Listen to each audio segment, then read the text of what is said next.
What's up? What's up? What's up? This your boy Zeke Dawg, and I'm back with another video. Man, so I got 3 pallets of I guess like flammable gas, pressurized gas, right there, 1, 2, 3 of gas. That's it. 3 pallets of gas.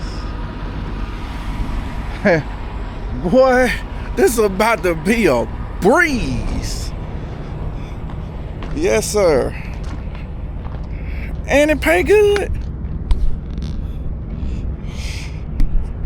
I ain't gonna even lie. I'm almost in disbelief of how much it paid. I said, you know what? I'm gonna make it do what it do, baby. Yes, sir. Oh man, guess what? I know a place that you can go to and get a semi truck, get your own truck, and be driving like Zeke Dawg. It's called Lone Mountain. Go to their website, check out the inventory of trucks they have, because it changes all the time. It's gonna list the down payment. It's gonna list the monthly payment. Pick out the truck you want, so you can be fine. I say be in, fine. I'm about to screw it up, so you can get your next truck.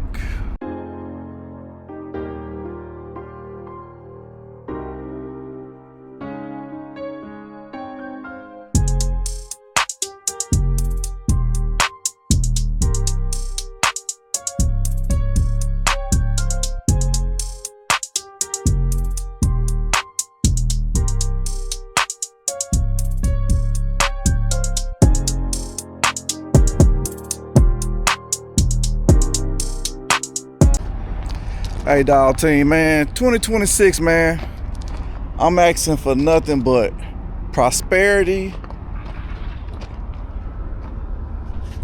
and success. All success don't mean prosperity. I can't, screwing up my word. Prosperity. And prosperity doesn't always mean success. So I'm wishing for both of them, man. 2026. Oh, already a couple months into the year. Still got some snow on the ground.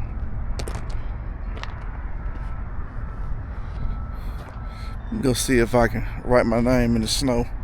Yellow. Nah. No, I'm just seeing if it's hard snow. Oh, it's soft snow. This the snow that you actually can make a snowball with. Man, that stuff we had got that hit Memphis, you couldn't even pick it up. See, the snow, like this is normal snow what people used to, but the stuff that had hit Memphis was already like this, like the hard stuff. Like if you could press this snowball down on itself, boy, now you pretty much got a baseball now. Yeah, you pretty much got a baseball now. Oh yeah.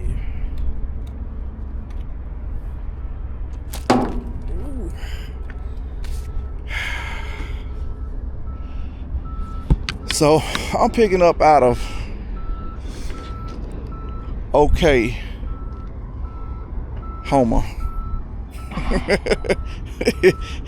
I be thinking where I'm at sometime when I'm talking. I'm picking up out of Oklahoma, just south of the Kansas border, and my plan is to head down to Houston with this load, with this light load. load 5,000 pounds. For that, I ain't gonna even tell y'all how much to pay. Y'all wouldn't believe me. Y'all wouldn't believe me, man. Put it like this. If they said, man, we got another load this week, I'll probably drive right back up here and empty and get that load and take it back down there. But that's a lot of wasted fuel right there. From pickup to there is about a 9-hour ride. So I ain't finna drive back up here for 9 hours just to get another load. And if that was the case, they could have just threw it on the truck this time. I'll do 2 different loads. Ooh, that's why I could do a partial that's going down there. Nah, I ain't even finna try to worry about it.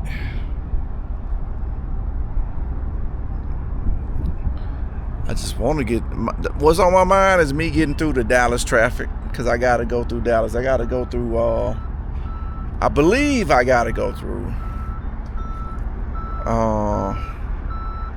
go down to Tulsa, then cut across to Oklahoma City, then go down to Dallas, then from Dallas over toward Houston.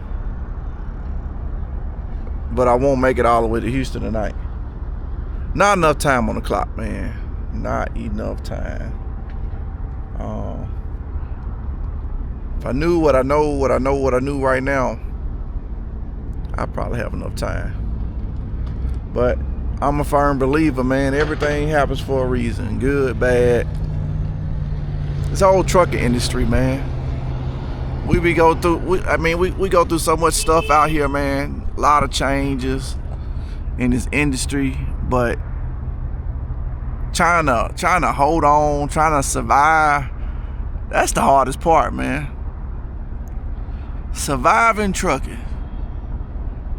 Now you got some people that actually ahead on the game and everything, and you got some people that came into it already blessed from second, third generation of trucking.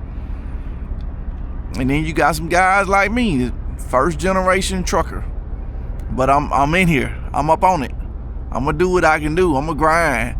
And I may be only generation trucker. I doubt my daughter finna be out here driving trucks. Or the wife, doubt she gonna be out here driving trucks. So I may just be single generation trucker, but as long as I'm out here, man, I'm gonna make the best out of it. For all we do for this country, man, we sacrifice a lot, and mostly that sacrifice is time. Time is such a valuable thing, man. You can't never get it back. Ask the people in prison. That's what they lose. They lose time, like, with no control over it. Here we got control of the time you're not gonna have with the family, or the time you're not gonna have where you want to be when you want to be there. But that's more of it as an owner operator. You working for a company, you got less control over that. That's why you should be your own boss, man. Lease on to a bigger company, but be your own boss. Be independent. You know, I love that flexibility. Like when the storm came through and I took a whole week off work. Well, I didn't take a whole week off. I just didn't work for a week. Yeah, I guess I took a whole week off. But it was for the safety, man. Cause look at it this way, man. You get you a rig, you get out here on these slippery roads, you wreck your rig. Now what? You go to the shop. It's probably 80% increase of trucks, or let me give you, it's probably 3 times as many trucks in the shop as what's normal in the shop, because everybody just had a wreck around that time with all the snow and ice on the ground. So they get your truck in the shop,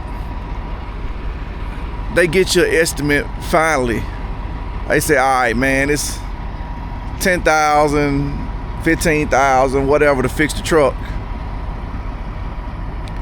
We'll get it back to you in about 3 months. Bro, if you went down in January and they talking about getting your truck back to you in freaking 3 months, dude, it'll be almost May before you get your truck back. You may not even have no trucking business to go back to by that time. So, man, you just gotta make smart decisions out here. All right, we're getting loaded now, man. I told them just put all three in a row behind each other, kind of like how they was stacked up over here.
Go.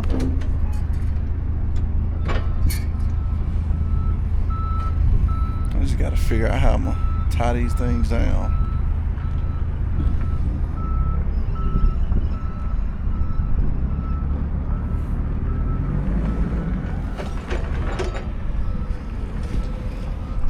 See if I can MacGyver me some stuff, man.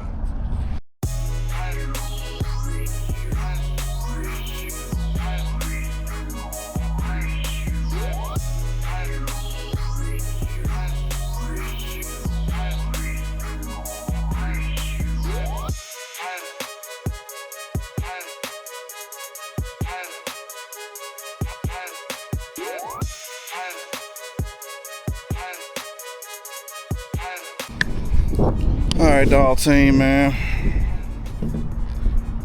Pretty much got everything tied down. I got 3 straps going through this one, 3 straps going through this one, and 3 straps going through this one. I don't think it's over securement. 2 is the minimum requirement, but not knowing how tight, you know, the straps really gonna be on keeping from moving, I went ahead and put the 3rd one on there, and we'll be fine with that, man. We about to get the rolling and go from here.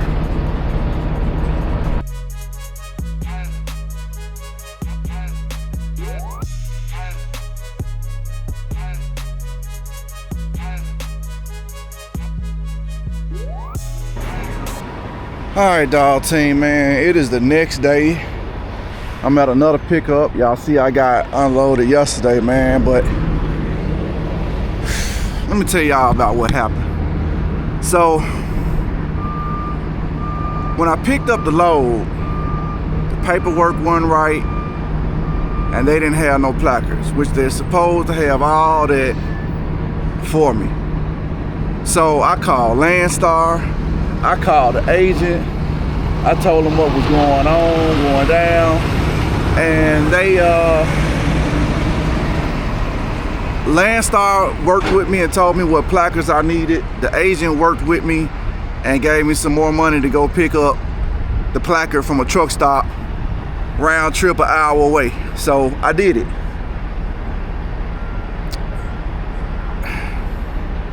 Got the paperwork fixed because they were missing the UN in front of the UN numbers. They just had the numbers without the UN in front of it, which is wrong.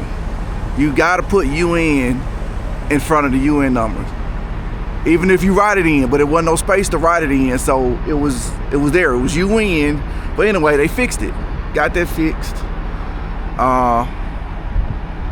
Got the rolling, man.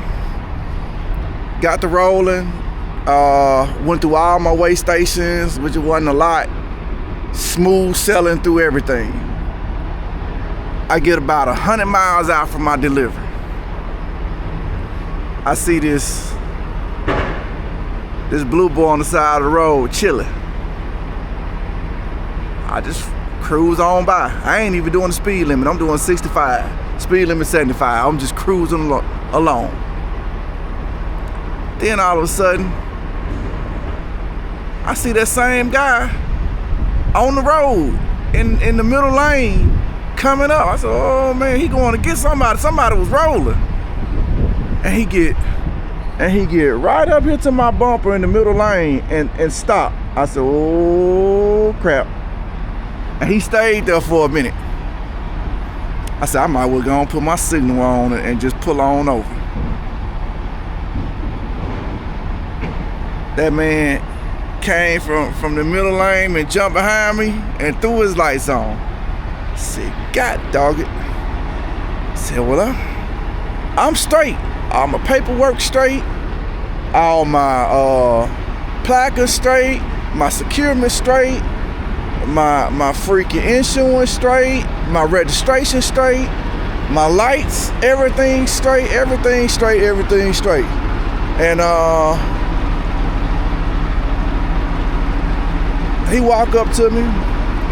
He said, how you doing today? I said, I guess I'm doing all right. He said, okay, let me see your driver's license. Gave my driver's license. He said, what we're gonna do today is a level 2 inspection. You just got jammed. From my boy Kel. You just got jammed. I'm looking at my time, I'm like, well, they may not get this load today. They may not get this load today. And he said, follow me off the road so it's not that many cars blowing past us. I said, okay, no problem. So as he walking back, he grabbing on my straps, pulling on my straps. I'm like, oh man, what we got going on here, man? What is you doing, man? So I follow him on over to the spot off the side of the road, kind of like off the frontage road, and there's a 3500 truck with some cars, hauling some cars. I already pulled over right there with nobody in the driver's seat. Come to find out, he'd already took that dude to jail.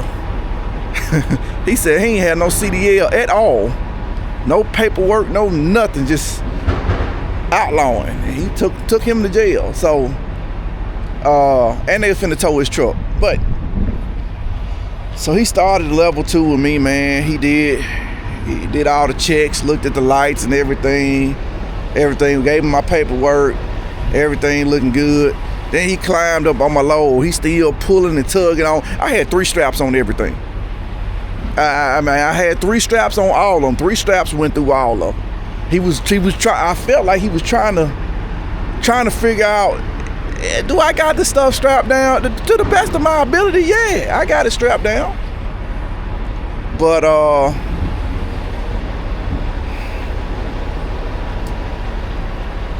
he came back. He signaled for me, hey, hop on about that truck. I said, oh crap, here we go. It's about to go down. So I walk on back there. He said, man, you got the wrong placards on your truck. No, that hurt my soul.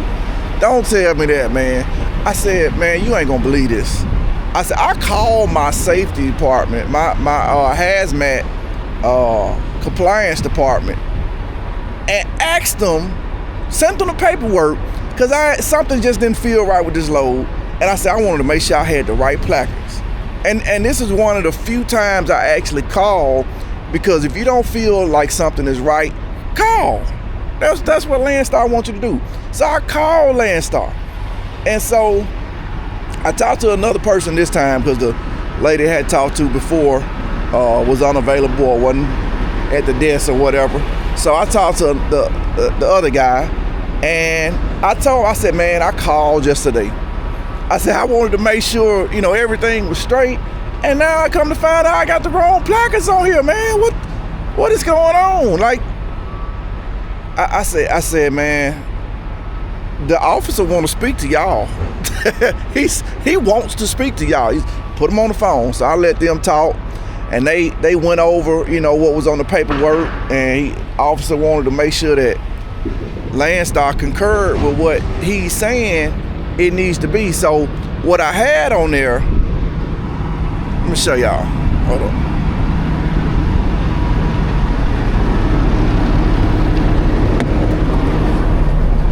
Oh man. So what I had on there was the non-flammable gas number 2. That's what I had on there, right? What should have been on there was the hold up, gotta get all my paperwork straight. What should have been on there was the flammable gas number 2, the red one. Now some of y'all may say, well, Zeke Dawg, that's all your fault. I'm not taking any blame for it. But what I am doing is I'm gonna share this blame. Even though I'm the captain of this ship, I needed assistance and I called for it. And I didn't get the assistance that I thought, I needed, or I know I needed, but I'm glad I called. At the end of the day, that me calling saved me from Landstar being all up my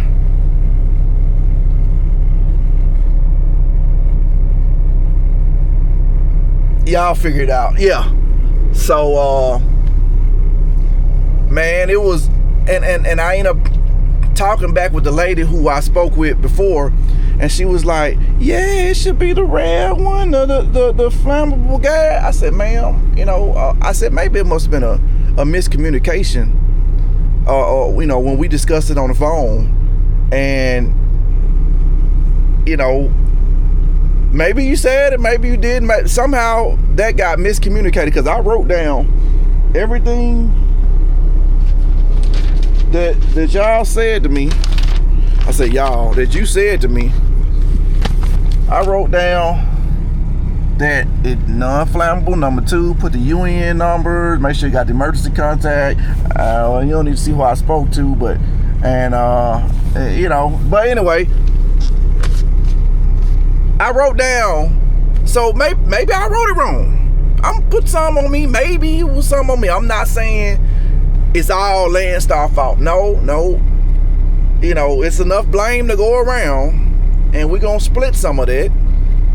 But with all being said and done, I said, man, let's get this fixed, because I want to be right going down the road, especially with hazmat. I understand the severity of it and everything, and he escorted me to the next exit. It was a Love's down there, and I was able to re-placard my truck and get the rolling. He gave me a warning. Y'all know about warnings and CSA points. So yeah, man, that's that's pretty much it. So, man, your boy Zeke Dawg definitely got hemmed up yesterday. Definitely got hemmed up yesterday. Ain't nothing else I can say about that. But man, we on to another day, man. We on to another day. It was too late to try to get me a load, and mentally I didn't even want to do nothing else but go park and shut down. I ain't edit no video. I ain't do nothing. I just sat here and turned the TV on, and I actually had some phone conference calls I had to get on. But other than that, man, that was it. I was mentally drained after that. I had just stopped to get something to eat, and as he threw them blue lights on, I lost all my appetite. I couldn't even eat no more. I could not even eat no more. Once I saw them blue lights, my appetite was gone. I was like, you know what? There go my day right there. There go my day right there. I went ahead and pulled on over, but there go my day right there. That's what was going on in my head. So, man, hey, we on to the next load. What doesn't kill you makes you stronger. Stronger. All that. So, man, let's get this. Hopefully, man, they come on out. I've been waiting for almost 30 minutes out here for the yard master or whatever they call them to go ahead and get me taken care of. I just need you to go and put this piece of equipment on the back of my truck so I can but go on up out of here, man.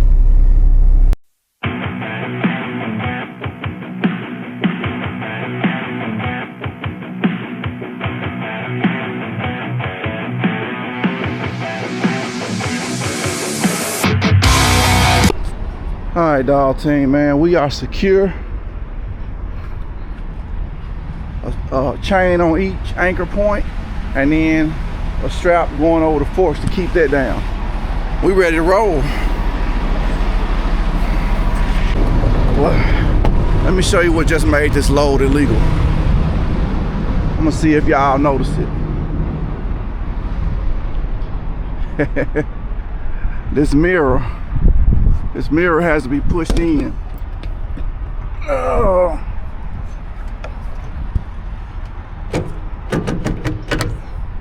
There we go. Now we flush.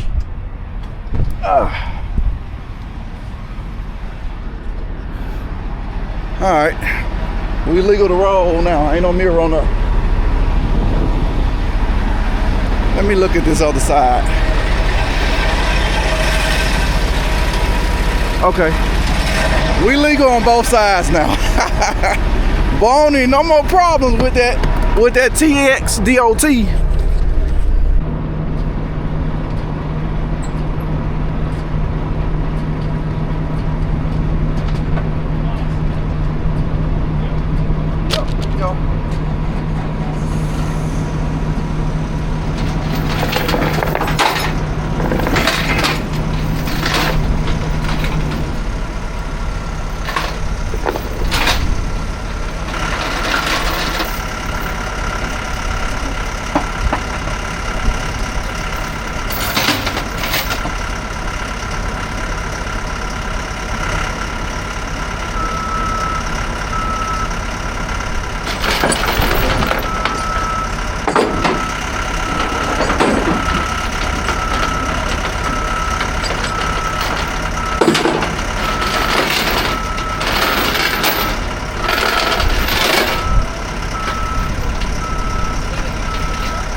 Alright, man,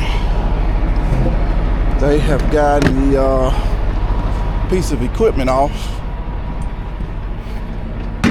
Now I just gotta roll up one strap and get on up out of here.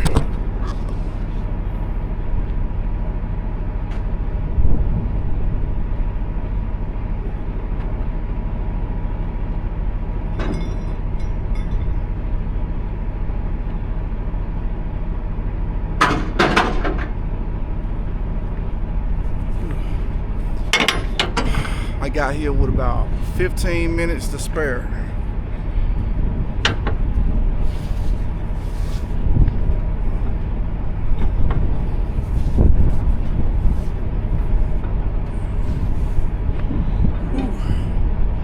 Freaking shoulders burning from going fast once I got here. If I take my time, probably won't be as tired, but when you're trying to get it knocked out real quick, you want to go on and do everything quick as possible.